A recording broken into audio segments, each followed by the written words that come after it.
So I'm a little late with this one. So Sleepy Joe Biden was allowed to give Howard University's commencement speech. Biden giving his commencement speech at a historical black college, they could have got one of the black elders to do this, such as Farrakhan. Heck, they even could have got me. I'm better qualified than Joe Biden. I'd have gave a way better speech than Joe Biden. But this was done because it's all by design. It's all a game. Joe was there to get the black voters for this upcoming election. Sleepy Joe Biden cares nothing about black folks. That was a sales tactic, a gimmick to get the black vote. Joe Biden had them tougher than usual crack cocaine sentences of the 90s, which disproportionately locked black people up at alarming rates. I heard some audio on YouTube years ago of Joe Biden calling civil rights leaders every name in the book, including the N-word.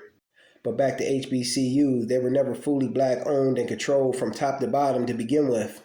Its historic roots and leadership were started by white people like Samuel Armstrong and Charles Boynton. And also some of these schools get government assistance and funds given to them by the government. And when the government gives you anything, it's most certainly something attached to that. They want something in return. We as black people need to run and control all aspects of our business and institutions. Keep it all the way black owned. And there's nothing wrong with that, even though some would like to make it seem so.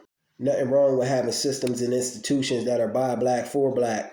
And this is why black students are now becoming a minority at HBCUs. But during Joe Biden's Howard University commencement speech, he also said that transgender kids should have the choice to be free. But to me, kids don't have the right to make these life-changing decisions until they reach the age of maturity, 18, in which they're able to grasp the consequences of their actions.